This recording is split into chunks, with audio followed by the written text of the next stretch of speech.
सांगली जिल्ह्यातील द्राक्ष बागायतदार फसवणूक प्रकरणी तक्रारदार शेतकरी आणि पोलीस प्रशासनाची पालकमंत्र्यांच्या उपस्थितीत बैठक। पोलीस टास्क फोर्स गठीत करण्याचे आदेश। मार्केट कमिटी नाहरकत दाखला व्यापाऱ्यांना बंधनकारक। पालकमंत्र्यांची माहिती। सांगली जिल्ह्यातील द्राक्ष बागायतदारांनीच व्यापाऱ्यांच्याकडून 250 कोटींपेक्षा जास्त रकमेची फसवणूक झाली आहे। फसवणूक करणाऱ्या व्यापाऱ्यांच्या विरोधात 72 पेक्षा जास्त गुन्हे आणि लेखी तक्रारी पोलिसांच्याकडे दाखल झाल्या। फसवणूक करणाऱ्या व्यापाऱ्यांचा शोध तसेच द्राक्ष बागायतदारांची फसवणूक परत होऊ नये त्याबद्दल राज्य सरकारकडून कायदा करण्यात यावा अशी मागणी द्राक्ष बागायतदारांनी केली होती। यावर पालकमंत्री सुरेशभाऊ खाडे यांनी तक्रारदार असलेले द्राक्ष बागायतदार तसेच पोलीस प्रशासन यांच्या संयुक्त बैठक सांगली मॅरेज हॉल इथं घेतली। उपविभागीय पोलीस अधीक्षक यांच्या मार्गदर्शनाखाली पोलिसांची टास्क फोर्स तयार करण्यात यावी। ज्या त्या जिल्ह्यातील मार्केट कमिटीकडून नाहरकत दाखला घेणं व्यापाऱ्यांना बंधनकारक राहील। तसेच फसवणुकीला बळी पडू नये असं आवाहन पालकमंत्र्यांनी शेतकऱ्यांना केले होते। यावेळी युवा नेते रोहित आर पाटील, अपर पोलीस अधीक्षक रितू खोकर, उपविभागीय पोलीस अधीक्षक प्रणिल गिल्डा, सांगली जिल्ह्याचे DR मंगेश सुरवसे, अनिल नरोटे, राजेंद्र माळी, हिम्मत पाटील करोली, सांगली कृषी उत्पन्न बाजार समितीचे सभापती सुजय नाना शिंदे, तासगाव कृषी उत्पन्न बाजार समितीचे सभापती युवराजदादा पाटील, सांगली द्राक्ष बागायत संघाचे अध्यक्ष दत्ताजीराव पाटील यांच्यासह शेतकरी उपस्थित होते। पर्यंत असं घडत होतं की शेतकऱ्यांची फसवणूक व्हायची। त्यामध्ये द्राक्ष बागायत असू द्या, त्यामध्ये बाकी सगळे नाशवंत जे आपले भाजीपाला असेल ह्या दृष्टिकोनातून त्यापासून व्यापारी यायचे शेतकऱ्याला आमिष दाखवायचे, आमिष दाखवून त्याचा माल घेऊन जायचे आणि माल घेऊन गेल्यानंतर पैशासाठी पुन्हा मग तो मिळत नव्हते पैसे। अशा तक्रारी बऱ्याच आल्या।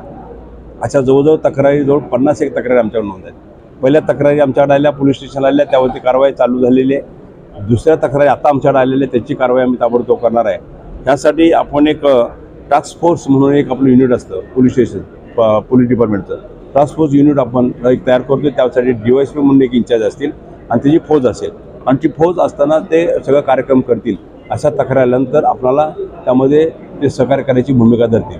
दुसरी गोष्ट आहे की आता आम्ही एक नियमावली अशी केली की मार्केट कमिटी ज्या तालुक्यामध्ये मार्केट कमिटी असेल आणि ज्या व्यापाऱ्याला धंदा करायचा असेल व्यापार करायचा असेल त्यांनी त्या मार्केट कमिटीमधून आपला सगळा बायोडेटा सबमिट करावा आणि बायोडेटा दिल्यानंतर मार्केट कमिटी त्यांना NOC देईल आणि ती NOC घेऊन तिने SP ऑफिसला जे टॅक्स फोर्स आपण नियुक्त केला आहे त्यांच्याकडे आल्यानंतर त्यांनी त्याचं परमिशन घ्यायचं आणि जे परमिशन पोलीस स्टेशनचं SP ऑफिसमधून मिळेल त्यावरती तो जिल्ह्यामध्ये व्यापार करू शकतो।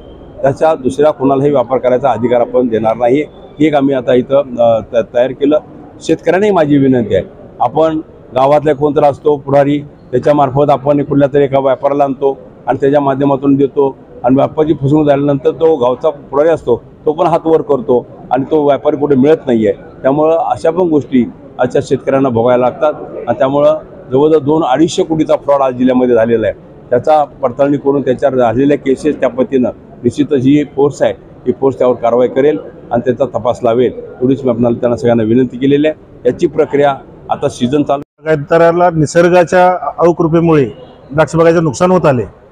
त्यातच अगदी काबाड कष्ट करून शेतकऱ्यांनी चांगली द्राक्षे पिकवली आणि ती व्यापाऱ्यांनी दिल्यानंतर व्यापाऱ्यांनी फार मोठी फसवणूक या जिल्ह्यात द्राक्षाची केलेली आहे।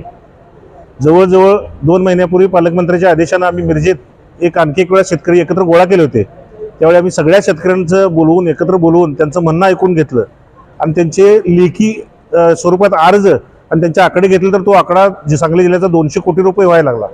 त्यावेळी पालकमंत्री साहेबांनी वचन दिलं होतं की आपण याचा कायदा करण्यासाठी काय करावं लागतं याबद्दल त्यांनी मार्गदर्शन घेऊन या जिल्ह्याचे DDR साहेब, त्याचबरोबर सांगली कृषी उत्पन्न बाजार समितीचे सभापती, सांगली कृषी उत्पन्न बाजार समितीचे सचिव आणि संपूर्ण द्राक्ष बागायतदार यांची एक मिटिंग लावायचा त्यांनी त्यावेळी शब्द दिला होता आणि तो आज मिटिंग आयोजित झाली। आज खरोखर SP साहेब सुद्धा होते, सर्व पोलीस अधिकारी होते। SP साहेबांनी सांगितलं की जवळजवळ 72 गुन्हे त्यांच्याकडे नोंद आहेत द्राक्ष बागायतदारांच्यावरती आणि जवळजवळ 26-27ची जवळजवळ कारवाई पण त्यांनी केलेली आहे। आम्हाला एवढंच म्हणायचं आहे की या संदर्भात ठोस शासनाने कायदा केल्याशिवाय हा प्रश्न सॉल्व्ह होत नाही। कारण बेदाण्याचं जसं सौदे होतात त्यावेळी मार्केट कमिटीचे व्यापारी त्या मार्केट कमिटीचे जिथं सौदा होतो ती मार्केट कमिटी जबाबदार असते, बेदाण्याच्या व्यापाऱ्यावर त्यांचा अंकुश असतो। तसं द्राक्ष बागायतदार सुद्धा ही द्राक्षे ज्या जिल्ह्यात जातात तिथल्या मार्केट कमिटीनं त्या व्यापाऱ्यांना लायसन द्यावं आणि त्याच व्यापाऱ्यांनी ते द्राक्षे खरेदी करावी। आणि संबंधित व्यापाऱ्यांच्यावरची अंकुश त्या मार्केट कमिटीचा राहावा ही आमची अपेक्षा आहे. अशा पद्धतीने निवेदन आम्ही पालकमंत्र्यांना दिलेलं आहे आणि पालकमंत्री साहेब निश्चितच या आमच्या निवेदनाची दखल घेतील आणि याचा कायदा करतील एवढंच मी या प्रसंगी सांगतो.